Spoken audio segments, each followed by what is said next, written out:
bullying ini termasuk bagian dari kekerasan itu, bisa secara fisik, bisa secara verbal, bisa termasuk penghinaan. Mungkin karena lagi rame tentang UU TPKS atau gimana? Mungkin. Karena kan baru-baru disahkan Iya, tuh. secara emosional emang berpengaruh banyak ya.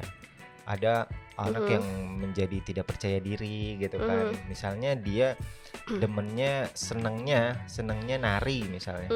Terus diledekin sama temennya gitu kan. Ah, tariannya jelek gitu kan. Ah, nggak bagus tariannya.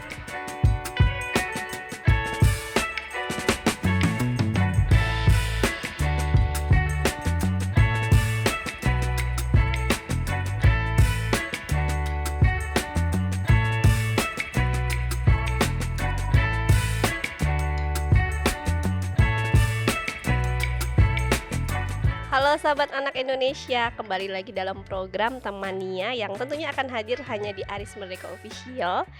Jangan lupa untuk like, comment, share, dan subscribe. Nah, kali ini nih bakal ngobrol macem-macem sih, tergantung mood narasumbernya. Kita akan ngomong apa. Mungkin akan nyerempet sedikit ke bully, atau banyak kasus-kasus memang yang terjadi di lingkungan kita ya, karena ini kan juga kebetulan narasumber di sebelahnya ini adalah baru saja terpilih sebagai Dewan Komisioner Komnas Anak. Perkenalkan, nama saya Dimas Arya Aziza. Saya ini di Komnas Perlindungan Anak menjabat sebagai komisioner bidang pengaduan ya dan advokasi. Kebetulan baru ya, masih diplastikin. Jadi harus itu dulu ya. Apa? Harus ini dulu, jadi anak magang dulu gitu. Oh iya, ya semua kan kita harus belajar ya dari nol lagi berarti. Oke, berarti kesibukannya apa nih Bang? Selain jadi Dewan Komisioner, berarti kalau jadi Dewan Komisioner, kesibukan sebagai Dewan Komisioner apa tuh? Kesibukan Dewan Komisioner kan di bidang pengaduan ya, ya yang ngurusin pengaduan. Terus kan di sini ada anak magang ya, jadi ngajarin anak magang tentang pengaduan. Asik. Gitu kan, tentang kekerasan, apa sih yang menjadi kekerasan terhadap anak gitu kan. Sometimes kan kita juga nggak menyadari ya bahwa kita melakukan ini hal yang biasa, tapi itu adalah sebuah kekerasan. Misal contoh kayak anak nggak mau disuruh makan misalnya, terus kita jewer gitu kan.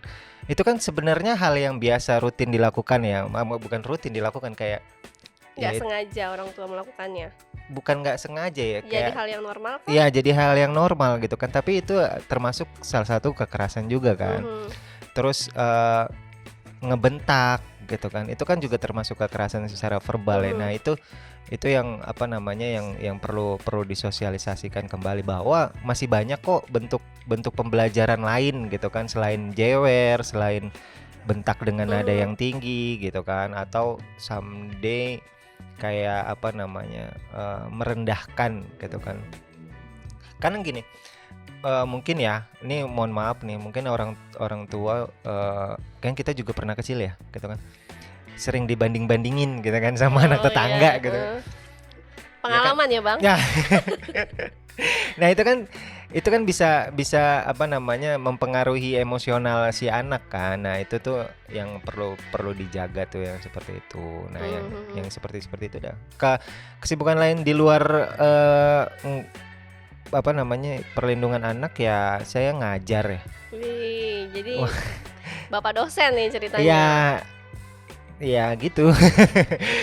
Ngajar apa nih Bang? Ngajar apa? Saya ngajar S1 Hukum Pidana ya di Universitas Krishna Dwipayana. Oke, hai mahasiswa Universitas Unkris jurusan Hukum Pidana, ini dosennya. Iya, selain ngajar juga bantu kakak kan punya law firm, terus sama kawan-kawan juga bikin LBH juga. Ya paling di situ-situ aja sih. Di situ-situ aja. Jadi bergelutnya di dunia hukum gitu ya. Oke. Lebih banyak di kampus atau di pengadilan? Lebih banyak di kampus. Bang Dimas sendiri tuh sebenarnya terjun sebagai dosen udah dari kapan? Dari 2018. Oh, dari 2018. Jadi udah berapa tahun tuh? 5 ya? 18, berapa tahun? 4-5 tahun ya, 5-6 tahun. Oke, apa yang bikin tertarik masuk ke dunia pendidikan? Mau jawab jujur apa jawab bercanda nih? Moodnya aja. Sebenarnya sih dibilang passion terlalu berlebihan ya kayaknya ya. Apa Tapi bukannya kita kerja juga harus sesuai passion gitu kan? Nggak juga. passionnya itu bukan ngajar, Oh, bukan ngajar. tapi passionnya itu nggak disuruh-suruh orang. Oke. Jadi apa ya? Apa Cocoknya ya? kayak bikin usaha sendiri. Tapi nggak ada basic bisnis. Oh, oke. Jadi kan kalau ini bukannya itu ya, kalau ngajar kan kita apa namanya agak santai ya. Mm-mm. Kan pasal 1 dosen selalu benar, nggak bercanda ya. Pasal satu. Tapi emang bener loh, dari zaman gue kuliah gitu loh. Dosen Iya. selalu benar. Enggak juga sih. Enggak juga ya. Ya kan kalau ngajar itu kan sesuai dengan ini ya, jam kerjanya tuh nggak 9 to 5 gitu Oh, kan. oke. Kita kan ya misalnya kalau ada jadwal ngajar pagi nih, tapi kita lagi ada urusan keluar misalnya, kita tinggal hubungin mahasiswa nih, tuker jamnya gitu kan, apa jam 1, apa jam 2, apa mau diganti jam di hari lain kan gitu kan. Fleksibel aja, lebih fleksibel aja sih kalau ngajar. Kalau misalnya kerja di bukannya ini ya, tapi kalau di tempat lain kan 9 to 5 tuh kan saya nggak bisa kayak monoton rutinitas kayak gitu, agak susah sih kalau. Oke. Atau mungkin Bang Dimas mungkin tipe orang yang memang bosen kali ya harus duduk di tempat satu Iya, meja gitu. Jadi lebih seneng mobile gitu ya tipenya. Iya. Sebenarnya nggak ngerasa nggak pantas aja di belakang meja gitu Asik. kan. Terus bukannya banci tampil juga, bukan. Tapi ya gitu deh. Mending di depan orang sih daripada di belakang meja sih. Mending depan orang. Jadi kayak pede aja gitu ya depan mahasiswa ngajar dan lain-lain itu. Oh iya. Itu butuh proses nggak sih Bang? Lama nggak sih prosesnya? Oh iya. Jadi pas waktu kuliah itu sempat apa namanya ikut ngajar-ngajar apa namanya kan di kampus tuh ada Satgas Satuan Tugas Anti Narkoba tuh di situ kan. Nah, di situ ngajar-ngajar anak mahasiswa-mahasiswa yang diikut UKM itu gitu kan. Mulai dari situ baru deh terus apa namanya ikut-ikut yang lain. Dan awal-awal jadi dosen itu nggak langsung ngajar. Oke, ngapain dulu tuh?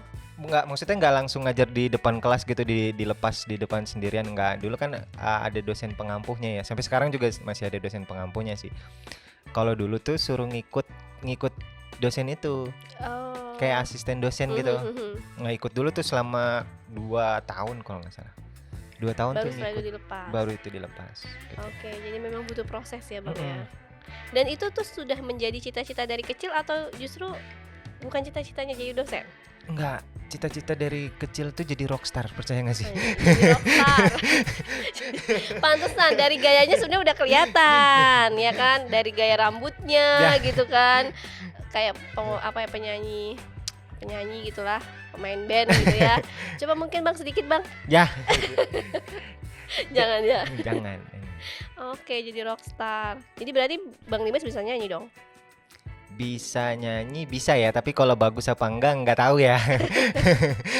Oke, bisa nyanyi bisa, tapi nggak tahu ya kalau bagus. Oke, Bang, kalau di kampus sendiri mempelajari nggak tentang perlindungan anak gitu-gitu, belajar? Oh ya, belajar. di dalam kurikulum di Unkris tentang hukum pidana itu ada perlindungan anak dan kekerasan terhadap anak dan sistem peradilan pidana anak. Oke, Itu jadi juga ini ya, apa namanya, jadi apa sih namanya, tema favorit tuh untuk di Unkris sendiri tuh diangkat jadi skripsi tuh lumayan banyak ya. Oke, dan itu sebenarnya jadi mata kuliah tersendiri? Atau enggak gabungan? Bagian dari hukum tindak pidana khusus dia. Oke. Berarti di situ ada berarti termasuk kekerasan seksual, bully gitu-gitu ya? Itu masuk ya? Masuk situ. Oke, Bang, mungkin kita lebih spesifik ke kasus bully nih sedikit gitu kan. Udah mulai serius nih. Mulai serius dikit-dikit. Jadi belajar sahabat anak Indonesia dari Bapak dosen gitu kan. Kan kalau kita melihat kasus bully di Indonesia itu kan saat ini terutama yang ya Bang, banyak kasus viral yang terjadi, terus juga banyak berdampak terhadap korban. Bahkan ada banyak juga korban yang akhirnya mengalami bunuh diri misalnya, meninggal dunia. Nah, makanya agak tertarik nih cerita atau bahas tentang bully. Nah, menurut Bang Dimas, mungkin sebelum kita masuk lebih jauh, apa sih bully itu Bang? Ya, jadi bullying itu sebenarnya terapan bahasa asing ya di dalam hukum positif di Indonesia itu nggak ada istilah bullying gitu ya. Yang ada kan kekerasan terhadap anak gitu kan. Nah, ini bullying ini termasuk bagian dari kekerasan itu, bisa secara fisik, bisa secara verbal, bisa termasuk penghinaan. Itu termasuk bullying itu. Oke, nah biasanya kalau bully itu terjadi di mana tuh Bang? Biasanya? Gini ya, kalau bully ya bisa terjadi di mana-mana ya. Kalau misalnya konteksnya adalah bullying terhadap anak ya nggak jauh pastinya seputar sekolah, terus tempat main, tempat nongkrong anak-anak. Nah, paling ya di situ. Kalau misalnya di sekolah, kemudian ada mungkin di kampus juga mungkin ada ya Bang? Atau pernah menangani juga di kampus kasus bully? Kalau di kampus bullying itu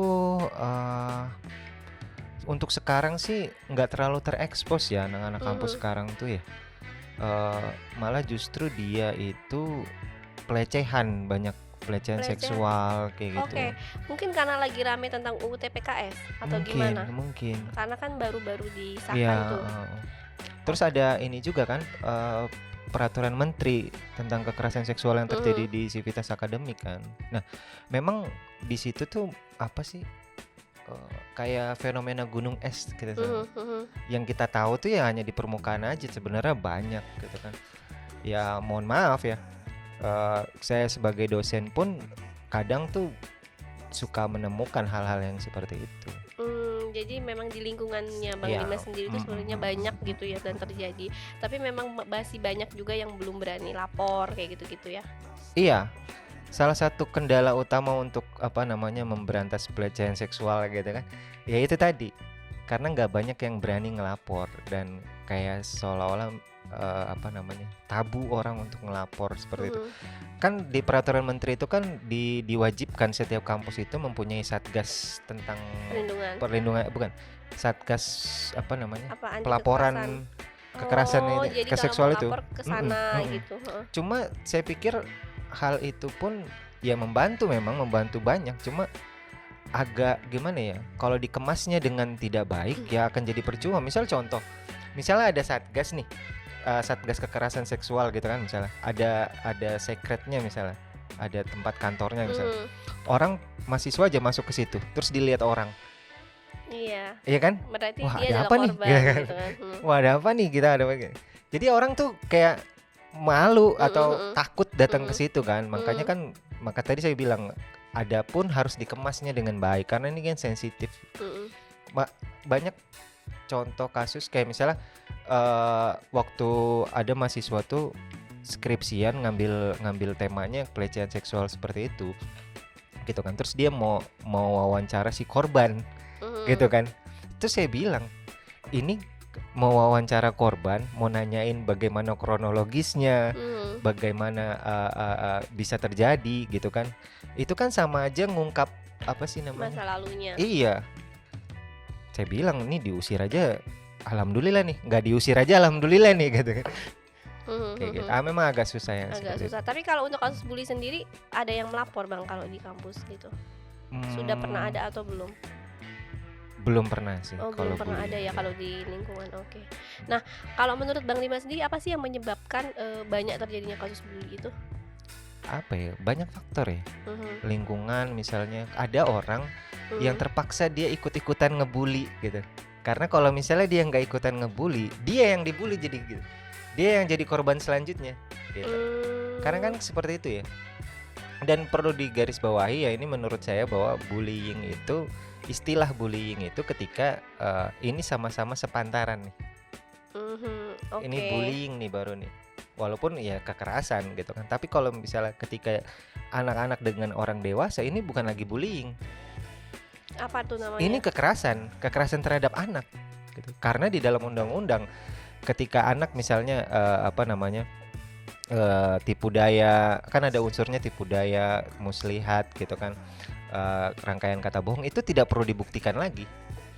Ada bujuk rayu apa enggak, itu nggak perlu dibuktikan lagi karena dianggap anak itu belum bisa menentukan yang baik bagi dia, yang buruk buat dia gitu kan. Makanya itu bukan lagi bullying. Karena kalau bullying itu kekerasan terhadap yang yang sepantaran. gitu. Oke, berarti memang secara statusnya sama begitu. Tapi kalau sudah usia berbeda atau di bawahnya enggak, Iya, disebutnya kekerasan. iya. Kalau Oke. bullying, kalau menurut saya ya, bullying itu korban bullying ini sebenarnya punya kesempatan untuk membalas, misalnya dia dihina gitu, atau iyalah yang paling sering tuh dikeplak ya. Apa sih bahasanya keplak tuh? Bahasa Dikeplak. Indonesianya tuh.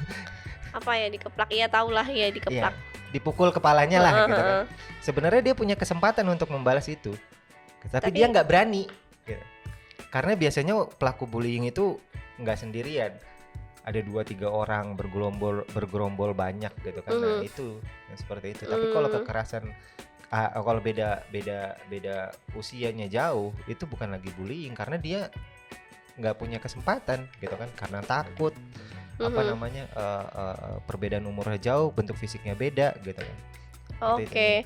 Nah, kalau bentuknya bully itu apa aja sih, Bang? Bully ya kalau misalnya yang secara verbal, misalnya dia itu menghina misalnya. Contohnya kayak gimana? Misalnya dia dapat nilai yang beda nih sama orang ini, terus dia langsung ke teman-temannya, bego nih orang nih gitu kan, apa namanya, nggak punya otak gitu misalnya, ini maaf ya gitu kan, biasanya seperti itu. Terus ada lagi yang kayak misalnya, kan mereka biasanya sekarang kan anak kecil udah megang gadget semua biasanya. Iya, semua anak kecil itu udah pegang gadget, dan kalau dikasih atau dilepas nggak boleh nangis kan. Ya, mereka kan biasanya berkomunikasi tuh sama teman-temannya kan, bikin grup WhatsApp misalnya. Itu suka diledekin di grup WhatsApp, terus di apa namanya, di kick di grup WhatsApp misalnya gitu. Dikeluarkan. Gitu kan. Ini mah nggak asik nih orang ngobrol, udah kick aja gitu kan. Nah itu juga bisa termasuk bullying Itu kan. masuk bully Itu juga. termasuk bullying gitu kan, karena dia ini kan. Tapi apakah bully itu hanya sebatas misalnya kayak tadi itu kan kayak merendahkan ya jatuhnya, apa hanya sebatas merendahkan orang lain? Kayaknya sih seperti itu, merendahkan ya, karena kan ketika kekerasan yang seperti itu dia menganggap posisinya lebih tinggi, gitu kan. Misalnya gini, saya bully Kania misalnya, dengan apa ya? Misalnya Kania, kita dalam satu tugas nih kelompok, Kania dapat nilai 50, saya dapat nilai 90 misalnya. Nah kan saya punya privilege nih untuk ngeledek gitu kan. Nah pasti posisinya seperti itu kalau bullying tuh. Jadi agak jarang ketika misalnya yang Kania dapat 50 yang dibully sama orang yang nilai 10 gitu. Agak jarang yang seperti itu. Dia superior gitu ya Bang ya. Oke. Nah Bang, kalau dari dampaknya sendiri untuk korban itu apa yang biasanya terjadi? Kalau bisa jadi korban bully? Ya ini secara emosional emang berpengaruh banyak ya. Ada anak yang menjadi tidak percaya diri gitu kan. Misalnya dia demennya, senengnya nari misalnya. Terus diledekin sama temennya gitu kan. Tariannya jelek gitu kan. Nggak bagus tariannya. Sebenarnya kan ya itu kan namanya proses ya. Anak kecil kan masih dalam tahap pembelajaran ya. Yang dia butuhkan adalah apa namanya, kepercayaan diri yang dibangun gitu kan. Nah ketika sering dapat bullying seperti itu, ya bisa jadi dia udah nggak mau nari lagi. Padahal ya siapa tahu emang sebenarnya dia punya bakat gitu kan. Menjadi lebih tidak percaya diri gitu ya. Terus jadi pendiam biasanya. Ya banyak ya kalau anak kecil udah emosional gitu kan, jadi marah, sering marah gitu kan. Mengurung diri di kamar, males gitu kan. Seperti itu. Oke. Nah, kalau apa yang namanya bully itu kan nggak hanya terjadi di secara langsung gitu ya Bang, tapi juga rame kayak di media sosial gitu. Nah, kasus paling banyak apa sih Bang biasanya? Ini justru malah kalau bullying yang sekarang itu dia bentuknya arahnya ke arah cyberbullying. Itu paling banyak apa sih? Paling banyak tuh misalnya dia main Instagram gitu kan, dia upload foto terus di komen sama temennya gitu kan, hitam loh gitu. Nah biasanya yang kayak gitu-gitu tuh dia jadi males ngupload foto lagi gitu kan, atau dia males mengekspresikan apa namanya dirinya di media dirinya sosial. dia. Oke, gitu itu banyak ya? Banyak. Dan gitu. kasusnya biasanya apakah cuman karena itu aja atau ada yang lain? Banyak ya, kemarin itu ini kebetulan keponakan saya sendiri ya. Keponakan saya sendiri tuh, jadi keponakan saya itu kan emang dia dari kecil itu kan jarang main keluar gitu kan, karena rumahnya di jauh gitu kan. Di lingkungan itu nggak terlalu banyak anak kecil, bahkan mungkin nggak ada anak kecil gitu kan. Jadi dia lebih banyak di rumah gitu kan. Jadi dia putih gitu kan. Terus kan keponakan saya kan juga pengen ngomong bintang iklan tapi nggak enak aja. Tapi pernah membintangi suatu produk iklan tertentu tuh berapa tahun, terus banyak produk iklan yang dia bintangin. Jadi ya beda lah dibanding teman-teman lain gitu kan. Nah di situ dia dibully tuh sama temannya. Jadi tasnya itu dimasukin tong sampah. Oke. Dimasukin tong sampah, dia baru ngerjain Perempuan atau laki-laki? PR, terus dimasukin tong sampah. Perempuan atau laki-laki? Laki-laki. Terus dianya nggak ngelawan keponakan saya tuh. Reaksinya diam aja? Diam aja. Dia mungkin dibilang tapi nggak nangis. Oh, tapi juga nggak nangis. Dia mau dia kan, saya tanya kan kenapa nggak ngelawan gitu kan. Dia banyak rame gitu kan. Ya mau ngelawan ntar dikeroyokin gitu kan. Ya udah diem aja gitu. Dia berharap dengan diem aja bakal berhenti gitu. Padahal dengan dia diem aja kan dia makin ini ya. Dilanjutin sama pelaku.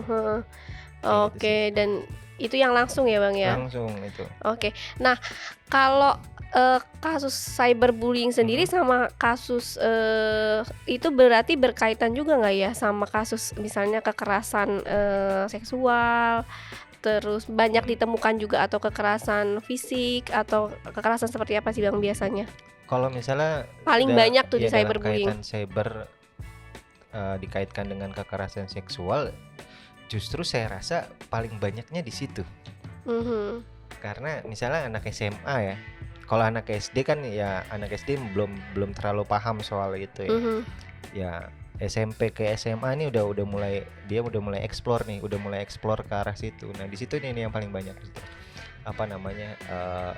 Dia menunjukkan bagian tubuhnya, padahal nggak biasa aja gitu kan. Cuma buka dong gitu, segala macam di komen yang kayak gini. Ini mohon maaf ya, gede juga ya kayak. Padahal kan itu nggak ngerti ya kemana arahnya, tapi kan yang nangkep itu ya yang si punya foto itu, yang punya video itu kan pasti akan ngerasa ke arah sana, ke arah seksual sana gitu kan. Nah itu yang termasuk bullying, sehingga dia nanti jadi nggak percaya diri lagi untuk mengekspresikan dia di media sosial gitu. Nah Bang, kalau misalnya ada pelaku bullying sendiri itu biasanya kalau di undang-undang itu dijeratnya dengan pasal apa? Kalau bullying sendiri ya, kalau misalnya di cyber ya, dari awal itu ada di pengaturannya di dalam KUHP ya, di bab penghinaan. Itu termasuk ke dalam penghinaan, skop penghinaan. Ada pencemaran nama baik, fitnah gitu kan. Nah ini dia masuk ke sini di dalam KUHP. Cuma kalau di dalam KUHP kan tidak mengatur pada saat itu penggunaan media elektronik gitu. Oke, jadi masuknya beda sendiri. Iya, jadi sekarang tuh muncul undang-undang ITE gitu kan. Yang lagi rame ya, saring lapor kalau tersinggung di media sosial. Sebenarnya ITE ini kayak perluasan aja dari KUHP. Penghinaan tapi dilakukan oleh media elektronik ya masuk ke ITE. Gitu kan. Atau penipuan yang dilakukan di media elektronik ya masuknya ITE gitu kan. Jadi cuma gitu-gitu aja sebenarnya. Kalau menagih utang itu Bang masuknya apa tuh? Menagih utang ya nggak ada. Menagih utang ya biasa. Menagih utang di media sosial kan pernah ada yang itu bisa juga. Nah itu kan dianggap sebagai pencemaran nama baik ya. Saya rasa gini, pencemaran nama baik itu adalah gini ya, ketika dia menuduhkan sesuatu yang di muka umum ya, yang maksudnya dia adalah untuk diketahui orang banyak, dengan maksud untuk merendahkan harga diri seseorang. Kalau misalnya maksud dan tujuannya hanya untuk menagih utang karena semua komunikasinya diputus gitu, hanya bisa lewat media sosial dia itu. Ya itu agak rumit ya. Karena itu kan dia meminta haknya kan. Meminta haknya gitu. Itu bisa dipidana nggak sih? Kecuali misalnya dia update di story-nya dia gitu kan. Di story-nya dia misal kalau misalnya ada yang kenal sama si A kasih tahu ya. Gue nyariin dia punya utang sekian. Nah, itu termasuk pencemaran nama baik. Pencemaran. Gitu Tapi kan. kalau dia status terus dia tag, Tapi kalau misalnya kan kalau di Facebook tuh ada wall tuh. Ya kan? Kalau di apa namanya? di Instagram feed Ada DM. Ya kan? Oh DM. Kalau DM kan itu bentuknya private ya. Oh ya inbox. Inbox itu kan nggak bisa diakses orang banyak ya kan. Nah itu nggak termasuk pencemaran nama baik. Tapi ketika itu dilakukan di tempat yang bisa dilihat orang banyak, di ruang publik lah itu ya, bisa aja. Itu bisa kena. Oke, berarti hati-hati nih buat sahabat anak Indonesia. Jangan pernah bully, nagih utang atau apapun yang kemarin tuh ada berhubungan kasus di Bekasi. media sosial. Dia punya hutang terus ditagih sama orang gitu kan, lewat media sosial. Enggak, datang ke rumahnya dulu pertama. Datang ke rumahnya teriak-teriak, gedor-gedor pagar gitu kan. Habis itu dia update. Jadi dia yang dipenjara.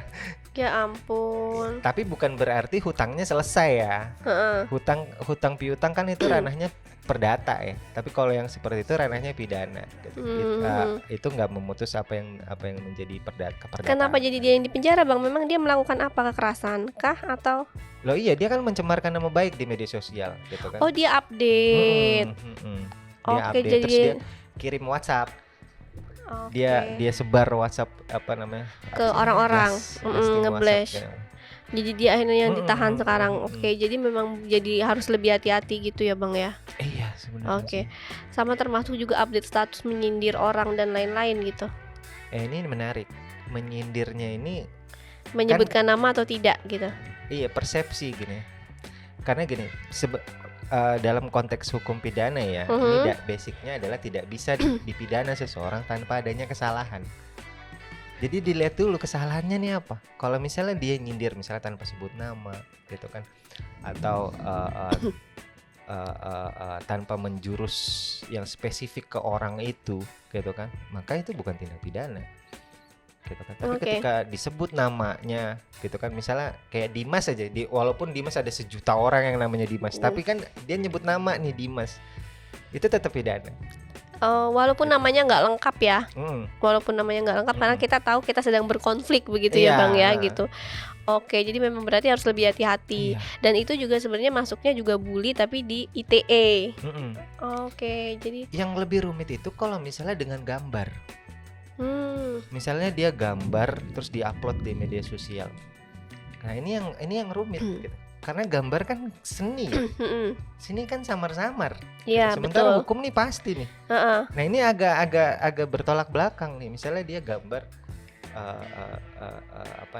muka saya gitu kan, jadi tikus misalnya, gitu.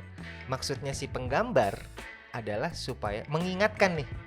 Saya ngingetin lo nih gitu kan, gue ngingetin lo nih supaya lo gak korupsi gitu kan. Ini baik nih maksudnya kan. Tapi kan ketika ini kan persepsi orang beda-beda gitu, iya. Nah itu tuh yang agak rumit gitu kan. Tapi itu bisa dipidana? Bisa dipidana.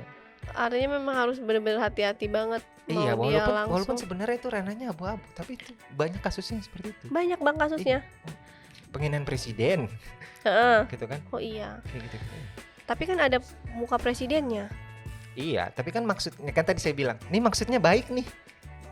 Dia gambar itu mengingatkan nih presiden supaya jangan korupsi gitu. atau dia mengingatkan public figure, oh jangan seperti ini gitu kan. Maksudnya baik sebenarnya. Tapi kan ditangkapnya dengan enggak baik gitu kan. Itu jadi bumerang buat nah menurut Bang Dimas gimana sih cara supaya kita tuh lebih smart gitu ya dalam bermedia sosial, jadi nggak kena juga nih cyberbullying, apalagi undang-undang ITE tadi yang masuknya jadi bully, jadi cyberbullying di media sosial gitu loh. Iya. Ujung-ujung dijeruji. Jadi kan kalau misalnya kita bicara seperti ini, orang kan jadi ribet banget ya media sosial ya, nggak usah main media sosial ya gitu.